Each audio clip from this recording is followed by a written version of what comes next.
శుభోదయం మిత్రులారా, వార్తా కథనంపై విశ్లేషణ కార్యక్రమం టీజీటీవీ మార్నింగ్ న్యూస్ కు స్వాగతం. నేను మీ జర్నలిస్ట్ సత్య. ముందుగా రాష్ట్రంలో జరుగుతున్న రాజకీయ పరిణామాలను కనుక పరిశీలించినట్లయితే మూడో విడత ఎన్నికల ప్రచార సమయం ముగిసింది. రేపటి రోజున మరి ఇక్కడ చివరి విడత పంచాయతీ ఎలక్షన్ జరగబోతా ఉన్నది.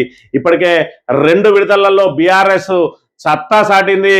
మరి ఇక్కడ ఏదైతే పార్లమెంట్ ఎన్నికల్లో 0 అయింది, మరి ఇక్కడ ఒక్క సీటు కూడా గెలుచుకోలేకపోయింది. బీఆర్ఎస్ స్కేల్ ఖతం అని ఎవరైతే మరి ఇక్కడ వాగినరో వాళ్ళ నోళ్ళన్నీ కూడా ఈ 2 విడతలతోటి ముతబడ్డాయి. మొదటి విడత తర్వాత జరిగిన 2వ విడతలో మరింత పుంజుకున్నది బీఆర్ఎస్.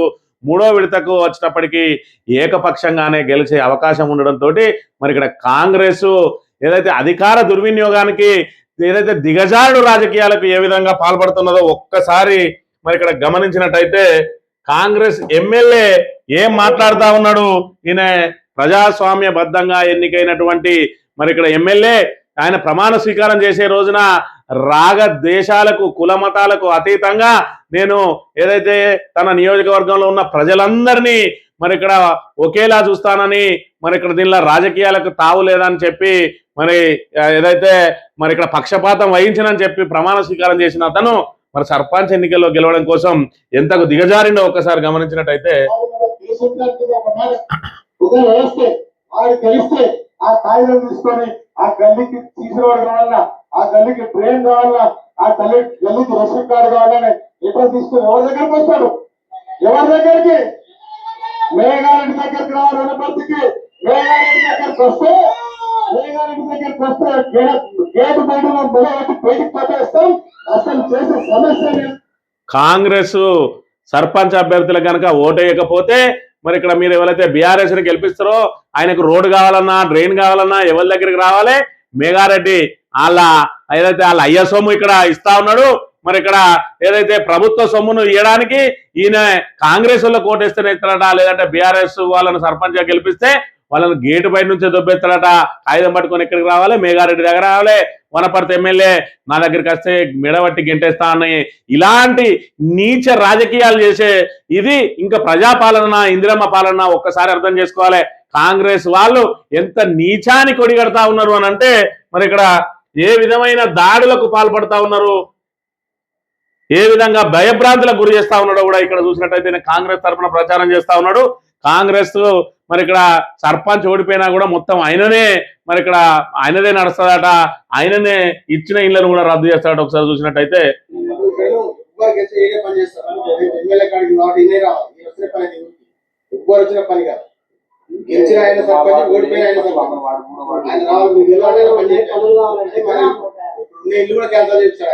గెలిచిన ఆయన సర్పంచ్, ఓడిన ఆయన సర్పంచ్, ఆయన కోటేయకపోతే ఇల్లును కూడా రద్దు చేస్తారట. ఇగో ఇలాంటి నీచ రాజకీయాలు చేస్తా ఉన్నది కాంగ్రెస్. ఇంకా వీళ్ళ చేతిలో ప్రజాస్వామ్యం కాపాడబడతారా ఒక్కసారి అర్థం చేసుకోవాలి. ఇవాళ ప్రజా బలంతో గెలవాలి కానీ బెదిరింపులతోటి కుట్రలతోటి ఒకవైపు ఈ రకంగా అధికార పార్టీని బెదిరిస్తా ఉంటే మరోవైపు పోలీసులు అధికారులు వాళ్లకు వంత పాడుతున్న పరిస్థితిని కూడా చూడాలి. అదేవిధంగా ఓడిపోయిన చోట ఏ విధంగా దాడులకు పాల్పడుతున్నారో కూడా చూసినట్టయితే బీఆర్ఎస్ సర్పంచ్ పక్షాన నిలబడ్డ వాళ్లకు ఈ తండాలో మరి వరంగల్ జిల్లాలోని తండాలో ఈ విధంగా మరి ఇక్కడ విపరీతమైన దాడులకు గురి అవుతా ఉన్న పరిస్థితి.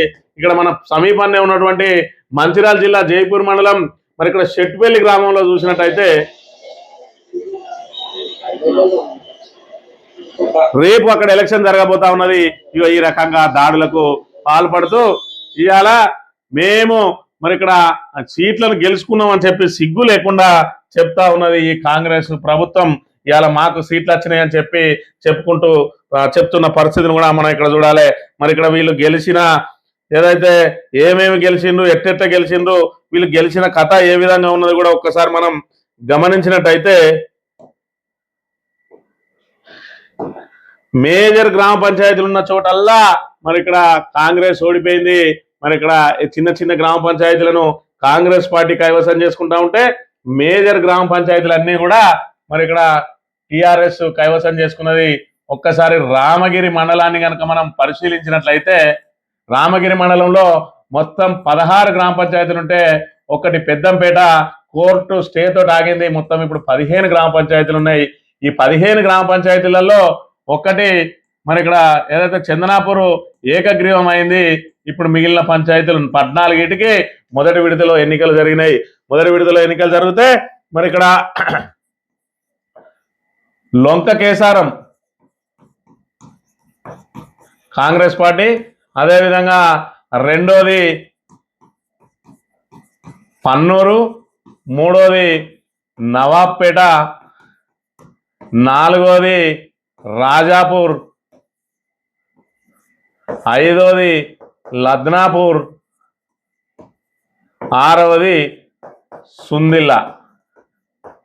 ఈ 6 గ్రామ పంచాయతీలను ఇక్కడ గెలుచుకుంటే బీఆర్ఎస్ స్ట్రైట్ అవే మేజర్ గ్రామ పంచాయతీలు అయినటువంటి రత్నాపూర్, అదేవిధంగా బేగంపేట, అదేవిధంగా నాగపల్లి, నాలుగోది ముత్యాల గ్రామాలను మరి ఇక్కడ గెలుచుకుంటే ఒకటి ఆదివారపేట,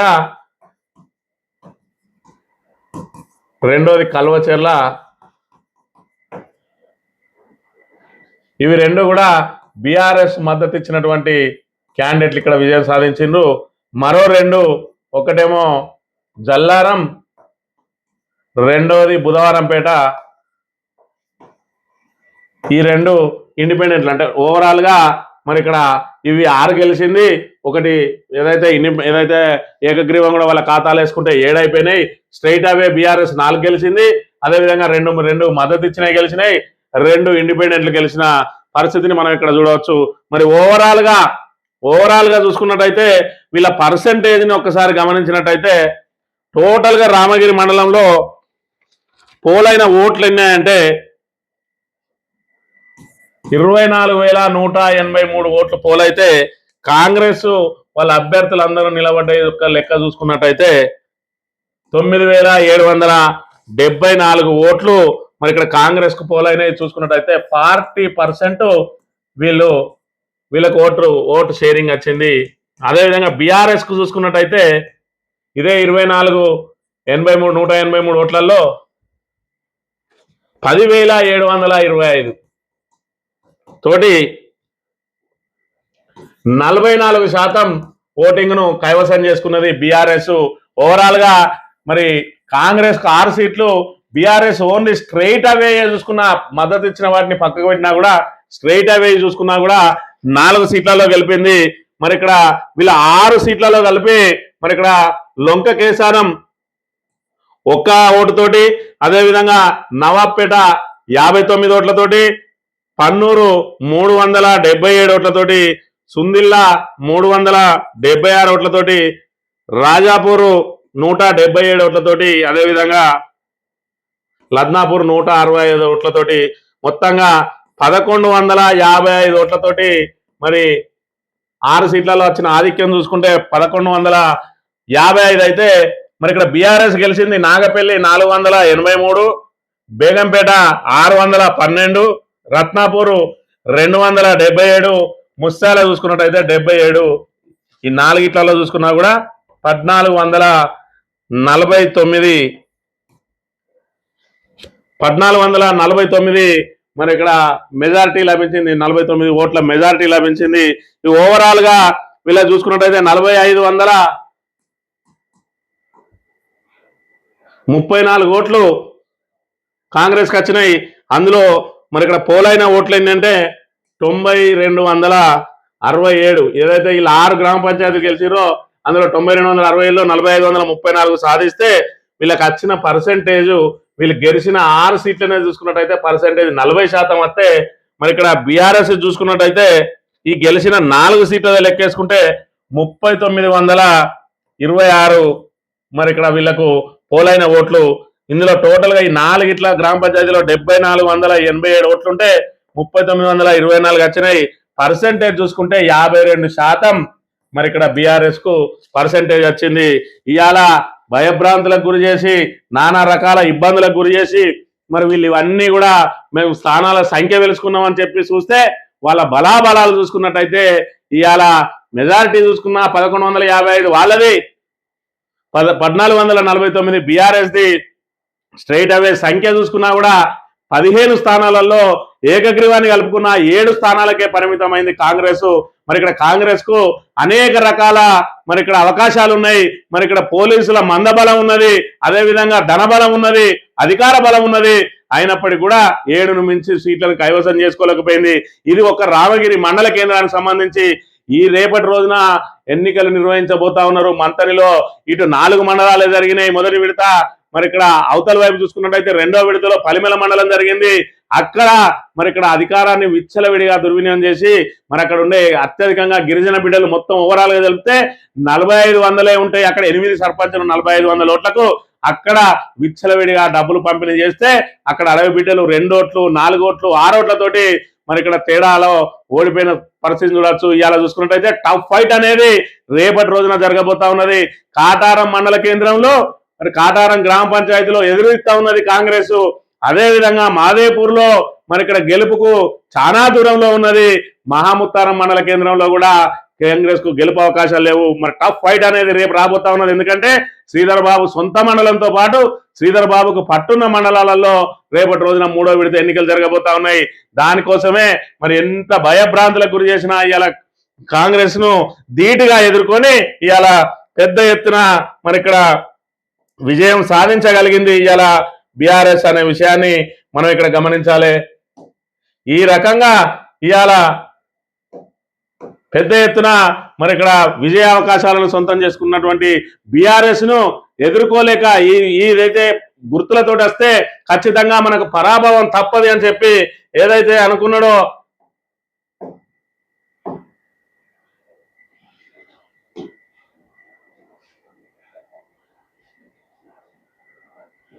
గుర్తులతో ఎన్నికలు జరిగితే పరాభవం తప్పదని ఏదైతే అనుకున్నాడో రేవంత్ రెడ్డి మరి ఇక్కడ దొడ్డిదారి నచ్చినా కూడా మరి ఇక్కడ జిల్లాకు పోయి మరి ఇక్కడ పరోక్షంగా ప్రచారం చేసినా కూడా బీఆర్ఎస్ ను నిలువరించలేకపోయిండు. ఇవాళ బీఆర్ఎస్ ప్రభంజనం అనేది ఇవాళ సర్పంచ్ ఎన్నికల్లో మరి చాప కింద నీరులాగా వచ్చింది. రేపటి రోజున పరిషత్ ఎన్నికల్లో మరి ఇక్కడ తెల్లంగా పోతా ఉన్నది. ఇప్పుడే చూసినాం మరి ఇక్కడ గెలుపు పర్సెంటేజ్ లో చూసుకున్నా ఓవరాల్ పర్సెంటేజ్ లో చూసుకున్నా కూడా బీఆర్ఎస్ కంటే వెనుకబడి ఉన్నది రామగిరి మండలంలో. మరి ఈ రకంగా బీఆర్ఎస్ ప్రభంజనం అనేది ప్రతి మండలంలో చాటబోతా ఉన్నది. ఇలా జరిగింది సర్పంచ్ ఎన్నికలు. కులబలం, ధనబలం, అదేవిధంగా వ్యక్తిగత బలం, అదేవిధంగా అధికార దుర్వినియోగం వీటన్నిటిని వినియోగించుకొని మరి ఇక్కడ ఆ డబ్బులను వెదజల్లి సీట్లను కైవసం చేసుకొని మెజార్టీ సీట్లు సాధించడం అనుకునే ఒక ప్రయత్నం చేసినా కూడా మండల కేంద్రాలలో కూడా ఎక్కడ కూడా మరి గెలవలేకపోయింది అనే విషయాన్ని మనం ఇక్కడ గమనించాలి. అత్యధికంగా మండల కేంద్రాలు ఇవాళ బీఆర్ఎస్ఏ గెలుస్తా ఉన్నది రాష్ట్ర వ్యాప్తంగా అనంటే మరి ఇక్కడ బీఆర్ఎస్ ఏ రకమైన పోటీ ఇస్తా ఉన్నదో కూడా మనం చూడవచ్చు. ఇక నమస్తే తెలంగాణ వార్తా కథనాలు కనుక పరిశీలించినట్లయితే మారింది పేరే, దోపిడికి దారే, గోదావరి చెరపట్టడమే ఏపీ లక్ష్యం, నల్లమల సాగర్ అసలు మర్మం ఇదే, పోలవరం నుంచి బొల్లాపల్లి వరకు పాత ప్రతిపాదన, అక్కడి నుంచి బనకచెర్ల బదులు నల్లమల సాగర్ కు రూటు మారిన జలదోపిడి మాత్రం యథాతథం, పిఎన్ లింక్ ప్రతిపాదనలు సైతం తాత్కాలికమే, భవిష్యత్తులో బొల్లపల్లి నుంచి సోమశిలకు అక్కడి నుంచి కావేరి నదికి నీటి తరలింపే అసలు ప్లాన్, కేంద్రాన్ని ఒప్పించేందుకు తెరపైకి ఏపీ ప్రతిపాదన చెప్పి బనకచెర్ల ఏ విధంగా అయితే మన నీటి వనరులను దోసుకపోవడానికి అసలు అలొకేషన్ లేని బనకచెర్ల ఏ విధంగా కడతారని పెద్ద ఎత్తున ఇక్కడ బీఆర్ఎస్ పోరాటం చేస్తూ ఉంటే తప్పనిసరి పరిస్థితులలో ఇక్కడ ప్రభుత్వం ఏదైతే వ్యతిరేకిస్తా ఉన్నదో దాంతో మరి నీటి అలొకేషన్ లేని ప్రాజెక్టులను కట్టడానికి వీల్లేదు కాబట్టి దొడ్డిదారిన నీళ్లను తరలించకపోవడానికి పేరు మార్చి ఇక్కడ నల్లమల సాగరు నీళ్లు తీసుకుపోతామని చెప్పి మరి ఇక్కడ పేరే మారింది తప్ప మరి వ్యవహారం అంతా అక్కడి నుంచే పోతా ఉన్నది. గోదావరి జలాలు దోపిడీకి గురైతా ఉంటే ఇవాళ రేవంత్ రెడ్డి ప్రభుత్వం మీనమేషాలు లెక్క పెడతా ఉన్నది. కాళేశ్వరం ప్రాజెక్ట్ లో ఒక పిల్లర్ గుంగిపోతే దాన్ని మరమ్మతు చేసి తక్షణం దాన్ని ఏదైతే అందుబాటులోకి తీసుకురావాల్సింది పోయి ఆ నీటిని అంత కిందికి వృధా వదులుతా ఉంటే అక్కడ గోటికాడి నక్కలా చూస్తున్నటువంటి చంద్రబాబు నాయుడు మన నీటిని యథేచ్ఛగా దోసుకుపోవడానికి అక్కడ ఇప్పుడు ప్రాజెక్టులు కట్టి అలొకేషన్ లేని చోట ప్రాజెక్టులు కట్టి నీటి అలొకేషన్ సంపాదించడానికి ఆయన ప్రయత్నం చేస్తా ఉన్నాడు. ఈయన మాత్రం పమ్మిడిహెడ్డి నుంచి మళ్ళేదో సుందిళ్లకు లింక్ పెడతా అని చెప్పి డిపిఆర్ చెప్తా అంటాడు. ఉన్న ప్రాజెక్టును 300-400 కోట్లతోటి రిపేర్ అవుతుంది. అది కూడా మరి ఏదైతే నిర్మాణ సంస్థ ఏదైతే ఉన్నదో మేమే సొంత ఖర్చులతో చేస్తామంటే కూడా కేవలం బీఆర్ఎస్ ను భవనం చేయడానికి 2 సంవత్సరాల పాటు దాన్ని పడావు పెట్టి ఇవాళ కొత్తగా మళ్ళా కమిషన్ల కోసం ఆయన 9 నుంచి మళ్ళీ కొత్తగా కాలువ తవ్వుతాడట. ఉన్నదాన్ని వాడుకోవడం తెలియదు. ఇవాళ పైస లేదు మన దగ్గర, మనలో అప్పులు వేయడానికి కూడా ఎవడు ముందుకు వస్తలేడు. చెప్పులు ఎత్తుకపోయడం చూసినట్టు చూస్తానంటాడు. మరి ఇక్కడ వృధా ఖర్చులు మాత్రం పెట్టుకుంటాడు. ఇవాళ చూసుకున్నట్టయితే ఫుట్బాల్ ఆట కోసం సుమారు 100 కోట్లు ఖర్చు పెట్టిండు. దాని ద్వారా ప్రజలకు మరి ఉన్న ప్రయోజనం ఏంది అని అంటే ఆమె ఎవరో పార్వతిరెడ్డి అట. ఆ పార్వతిరెడ్డి అనట ఆమె మరి ఇక్కడ ప్రైవేట్ ఈవెంట్ పెట్టి రేవంత్ రెడ్డిని వాడుకొని ఈ ప్రభుత్వ సొమ్మునంతా అక్కడ ఖర్చు పెట్టించి లాభం మాత్రం ఆమె పట్టుకొని పోయిన అంశాన్ని మనం ఇక్కడ చూడవచ్చు. ఈ రకంగా అస్తవ్యస్త నిర్ణయాలతోటి తెలంగాణ సమాజాన్ని మొత్తాన్ని కూడా మోసం చేస్తూ తెలంగాణను అధోగతి పాలు చేస్తా ఉన్నది కాంగ్రెస్ ప్రభుత్వం అనే విషయాన్ని మనం ఇక్కడ గమనించాలి. ఇక కాంగ్రెస్ కిరాతకం అధికార మతంతో బీఆర్ఎస్ శ్రేణులపై దాడులు ఇప్పుడే చూసినాం. ఏ విధంగా దాడులకు పాల్పడతా ఉన్నారో. ఏదైతే ఈ రిజల్ట్ చూసి మరి ఇక్కడ కాంగ్రెస్ కన్ను కొడతా ఉన్నది. బీఆర్ఎస్ పని కథం అని మనం అనుకున్నాం, కానీ ప్రజల్లో మాత్రం బీఆర్ఎస్ ప్రభంజనం అదే విధంగా ఉన్నది అని చెప్పి ఇవాళ పంచాయతీ ఎన్నికల్లోనే ఈ విధంగా ఉంటే రేపటి రోజున పరిషత్ ఎన్నికల్లో పరిస్థితి ఏంటి అని చెప్పి నా మల్లగులాలు పడతా ఉన్న పరిస్థితిని కూడా మనం ఇక్కడ చూడాలి. దాడులు ఆపకపోతే కబడ్దార్, కాంగ్రెస్ గుండాగిరిపై కేటీఆర్ కన్నెర్ర, బాధ్యులపై చర్యలు తీసుకోవాలని డిమాండ్, తిరగబడే పరిస్థితి తెచ్చుకోవద్దంటూ హెచ్చరిక. మాజీ ఎమ్మెల్యేతో మాట్లాడి ఘటనపై ఆరా, సర్పంచులను వేధిస్తే ఊరుకోబోమని వార్నింగ్, కష్టపడిన వారిని కాపాడుకుంటామన్న కేటీఆర్, జిల్లాకు లీగల్ సెల్ ఏర్పాటు చేస్తామని వెల్లడి. నూతనంగా ఎన్నికైన ఇల్లంతకుండా మండలం ఓగులాపూర్ ఉప సర్పంచ్ బీఆర్ఎస్ నాయకుడు సమ్మట సతీష్ను సిరిసిల్లలో జరిగిన కార్యక్రమంలో సత్కరిస్తున్న కేటీఆర్. వికలాంగుణ్ణి ఇక్కడ ఉప సర్పంచం చేసి అక్కడ బీఆర్ఎస్ నాయకుడు అయినటువంటి సమ్మట సతీష్.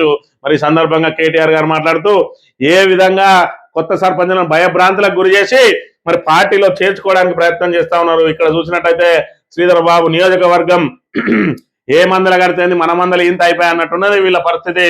ఇక్కడ ఆదివారపేటకు సంబంధించి ఈయన ఈ సంజీవ్కు మరి ఇక్కడ టికెట్ ఇవ్వలేదు. టికెట్ మీన్స్ ఆయనకు మద్దతు ఇవ్వలే కాంగ్రెస్ పార్టీ. అక్కడ కన్నూరు నరసింహరావు అని మాజీ ఎంపీటీసీ భర్త, ఆయనకు అవకాశం ఇచ్చింది కాంగ్రెస్ పార్టీ తరఫున.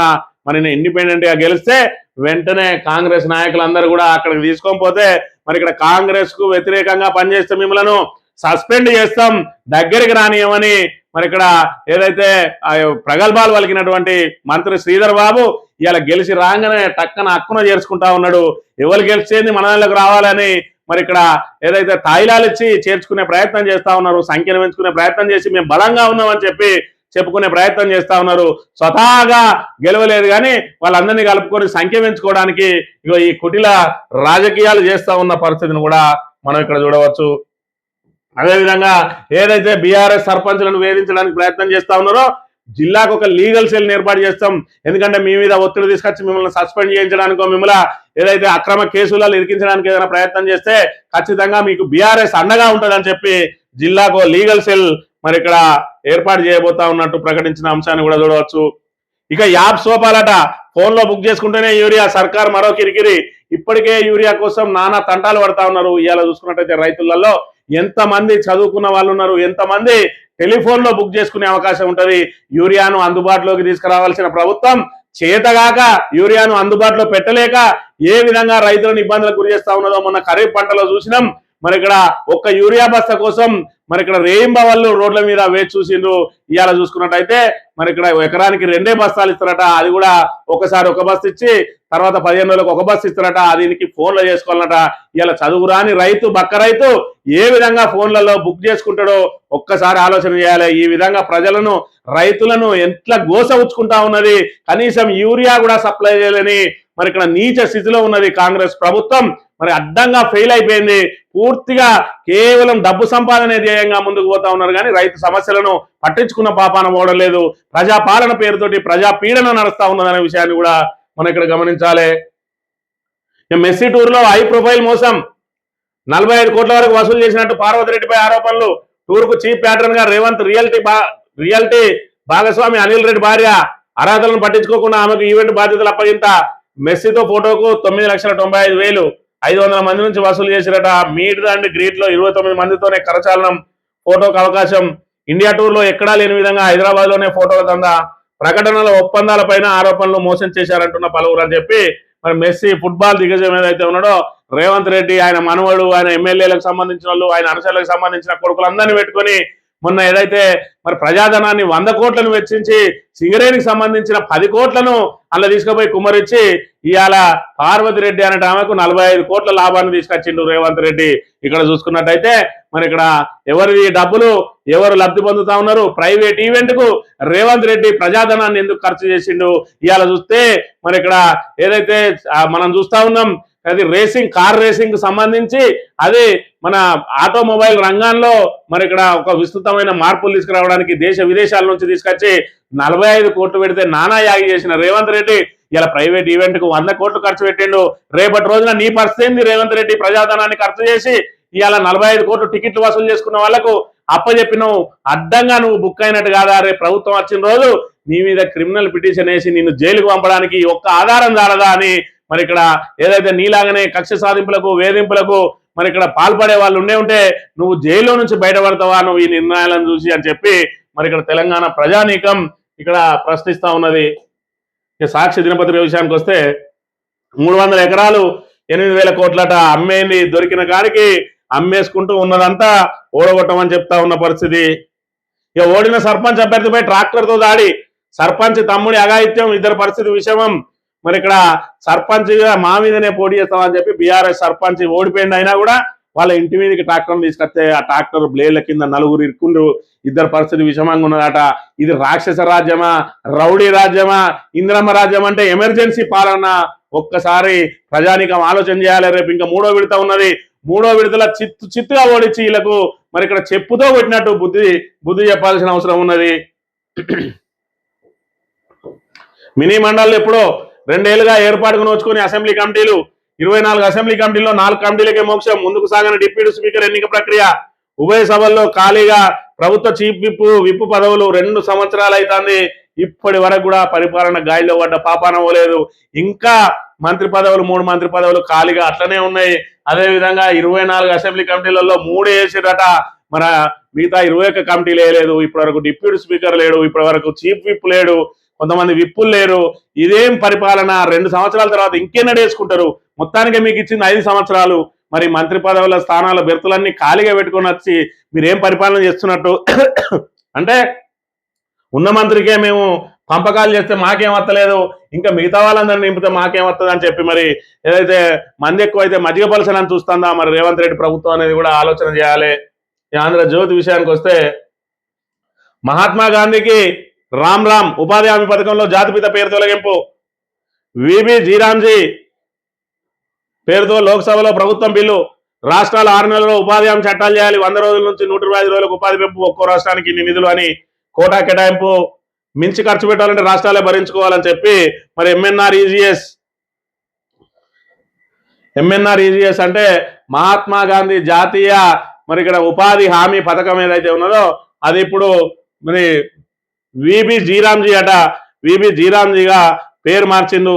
Viksit Bharat guarantee for Rozgar and Ajeevika mission Gramin అని చెప్పి మరి ఇక్కడ మహాత్మా గాంధీని ఏదైతే క్రమంగా మహాత్మా గాంధీని మరి ఇక్కడ పక్కకు పట్టించే ప్రయత్నం చేస్తా ఉన్నది అని చెప్పి కాంగ్రెస్ ఆరోపిస్తా ఉన్నది. మరోవైపు ఎప్పుడో 20 ఏళ్ల కింద వచ్చిన చట్టం, ఆ చట్టంలో మార్పులు తీసుకురావాలి. ఆ మార్పులు తీసుకురావాలంటే దానికి తగ్గట్టుగా మరి ఇక్కడ వికసిత్ భారత్ అని మేము ఏదైతే ముందుకు పోతా ఉన్నామో 2047 విజన్, ఆ విజన్ కు అనుగుణంగా చట్టాలు మార్పు చేస్తా ఉన్నాం అని చెప్తున్న పరిస్థితి. మరోవైపు ఉపాధి హామీ ద్వారా రాష్ట్రాల మీద ఇప్పటి వరకు భారం లేదు, ఇక నుంచి మాత్రం భారం వేయనున్నది. ఉపాధి హామీని విచ్చలవిడిగా వినియోగించుకొని కేంద్రం నుంచి నిధులు రాబట్టాలని చూసే రాష్ట్రాలకు వాళ్ళు కూడా కంట్రిబ్యూట్ చేయాల్సిన పరిస్థితిని తీసుకొని వచ్చింది ఇవాళ కేంద్రం అనే విషయాన్ని మనం ఇక్కడ గమనించాలి. 3వ విడత ప్రచారం పూర్తి. రేపే పోలింగ్ ఫలితాల వెల్లడి. గెలిచే పార్టీ మనదే. పంచాయతీ ఎన్నికల్లో విచిత్రంగా పొత్తులట. గ్రామం యూనిట్గా పార్టీల నిర్ణయాలంటే మరి ఇక్కడ బీఆర్ఎస్, బీజేపీ, కాంగ్రెస్ వాళ్ళు ఎవరున్నా కూడా స్థానికంగా మాత్రం మరి అందరు కలిసి ఒక్క అభ్యర్థిని కూడా ఒక్కొక్క చోట పెట్టుకుంటా ఉన్నారు. ఒక్కొక్క చోటనేమో మరి విపరీతమైన గొడవలు జరుగుతూ ఉన్నాయి. పార్టీలను మరి బేస్ చేసుకొని ఏదేమైనా విచిత్రాలన్నీ ఇక్కడనే జరుగుతుంటే ఇక ఏదైతే కాంగ్రెస్ ఊహించని విధంగా వాళ్ళకి ఎదురు దెబ్బలు మాత్రం తాకుతా ఉన్నాయి. మొదటి విడతలో కొంతవరకు మేము పర్లేదు అని చెప్పి కాంగ్రెస్ నాయకులు అనుకునే లేపే 2వ విడతలో దెబ్బ పడ్డది. 2వ విడత నుంచి 3వ విడతకు మరి ఇక్కడ మేము మెరుగుపడాలని ఏదైతే ప్రయత్నం చేస్తా ఉన్న కాంగ్రెస్ వాళ్ళ నాయకుల చిత్ర విచిత్రాలు, వాళ్ళ నాయకుల దాడులు, వాళ్ళ నాయకుల బెదిరింపులన్నీ సోషల్ మీడియా ద్వారా రావడంతో ఇంటెలిజెన్స్ వాళ్ళు హెచ్చరిస్తా ఉన్నారట, మీరు ఇదే విధంగా రౌడీజం చేస్తే ఖచ్చితంగా 3వ విడతలో మీకు ఖచ్చితంగా బీఆర్ఎస్ కంటే మరి తక్కువ స్థానాలు వస్తాయి, మీకు మరి ఇక్కడ ఎదురు దెబ్బ దాకది అని చెప్పినా కూడా వాళ్ళ ఆగడాలు మాత్రం ఆగడం లేదు అని చెప్తున్న పరిస్థితి. ఈనాడు దినపత్రిక విషయానికి వస్తే ఉగాదికి ముహూర్తం, మూసి మొదటి దశ పనుల ప్రారంభానికి ప్రభుత్వం కసరత్తు. తుమ్మిడిహెడ్డి సుందిల్ల అనుసంధానం వినియోగంలోకి రానున్న 71.5 కిలోమీటర్ల పాత కాలువ మార్గం అట. బొగ్గు గనులు తాకుండా సొరంగం నిర్మాణం సిద్ధమవుతున్న ప్రాజెక్టు నివేదిక. ఇవాళ మరి ఏదైతే సుందిల్ల బ్యారేజ్ మొత్తానికే పనిచేయదని 2 సంవత్సరాల నుంచి మూసిపెట్టున్నది. ఇవాళ మరి తుమ్మిడిహెడ్ నుంచి నీళ్లు ఇక్కడికి సరఫరా చేస్తే ఏ విధంగా మళ్ళీ అది కూలిపోయింది అన్నది ఏ విధంగా ఉపయోగపడుతుందో రేవంత్ రెడ్డి, అదేవిధంగా శ్రీధర్ బాబు, మంత్రులందరూ కూడా చెప్పాలి. ఈ రకంగా ఆల్రెడీ చెక్కు చెదరని కాళేశ్వరం ప్రాజెక్టును సాంకేతిక లోపంతో ఒక పిల్లర్ కొంగితే ఆ మొత్తానికి బ్లాక్ మార్చేసి కొత్త బ్లాక్ కడితే ఎలాంటి ఇబ్బంది ఉండదని చెప్పినప్పటికీ కూడా ఇప్పటి వరకు 2 సంవత్సరాల నుంచి తాత్సారం చేసి ఇవాళ తమ్మిడిహెడ్డి నుంచి అయితే మాత్రమే ఇది మన పేరు వస్తుంది, మొత్తం ఈ కాళేశ్వరానికి సంబంధించిన ఇవన్నీ వాడుకుంటాం కానీ ఒక్క మేడిగడ్డ బ్యారేజ్ని వాడకుండా కాళేశ్వరం ప్రాజెక్ట్ అంటే ఒక్క మేడిగడ్డ బ్యారేజీ అని చెప్పి ప్రజలను మరి ఇక్కడ మభ్యపెట్టి ఇవాళ సుందిళ్లకు ఇది తీసుకొని వచ్చి తర్వాత దానికి కూడా దీనికి కనెక్ట్ చేసి మేము తమ్మిడిహెడ్డి నుంచి నీళ్లు తీసుకొచ్చినాం అని చెప్పి మరి ఇక్కడ ఏదైతే కాళేశ్వరం ప్రాజెక్టు ద్వారా తరతరాలకు బీఆర్ఎస్ ఏదైతే పేరు ఏదైతే గుర్తుంటుందో దాన్ని చెరిపే ప్రయత్నం చేస్తా ఉన్నాడు. మొన్న చూసినాం ఏదైతే గ్లోబల్ సమ్మిట్ లో మరి ఇక్కడ ప్రపంచ బ్యాంకుకు సంబంధించిన గవర్నర్ ఏదైతే మరి ఆర్బీఐ గవర్నర్ ఎవరైతే ఉన్నారో మాజీ గవర్నరు దువ్వాడి సుబ్బారావు ఆయన చెప్పిండు ఇలా కేసీఆర్ అన్నట్టయినే 10 సంవత్సరాలలో ఇది చేసిన మరి పురోభివృద్ధితో ఇవాళ తెలంగాణ వెలిగిపోతుందని మాజీ ప్రధాని టోనీ బ్లేయర్ కూడా చెప్పిండు. మరి 10 సంవత్సరాలలో మరి ఏదైతే దేశంలోనే నెంబర్ 1కి వచ్చిందని రేవంత్ రెడ్డి ముఖం మొత్తం వాడిపోయింది. ఈయన ఏదైతే కేసీఆర్ ను తొలగించాలని ఆయన ఆనవాళ్ళు తొలగించాలంటే తెలంగాణ ఉన్నంత కాలం కేసీఆర్ ఆనవాళ్ళు ఎవ్వడు కూడా తొలగించలేడు. ఇవాళ కేసీఆర్ లేకపోతే తెలంగాణ లేదు, తెలంగాణ కేసీఆర్ తెలంగాణ. అందుకే ఈడ స్థానిక సంస్థలలో పంచాయతీల నుంచి ప్రారంభమైంది. ఇక పరిషత్కు పోయేటప్పటికి మీ మెడలు వంచడానికి ప్రజలు సిద్ధంగా ఉన్నారు. రాబోయే ఎన్నికల్లో ఒకవేళ ఉప ఎన్నికలు వచ్చినట్టయితే మీరు మీ బండారం మొత్తం బయటపడే అవకాశం ఉంటుంది. ఏది ఏమైనా మీ మెడలు వంచైనా సరే ఇచ్చిన హామీలలో ఎన్నో కొన్ని అమలు చేయించుకోవాలని ప్రజల లోపల చైతన్యం వచ్చింది. ఖచ్చితంగా 3వ విడతలో మీకు పెద్ద ఎత్తున పరాభవం తప్పదు. పరిషత్ ఎన్నికల్లో మీకు పూర్తిగా కాంగ్రెస్ తుడిచిపెట్టకపోయినా ఆశ్చర్యం లేదనే విషయాన్ని గమనించాలని కోరుతూ ఇది ఈ రోజు మార్నింగ్ న్యూస్. రేపు వెళ్తాం. Thank you very much.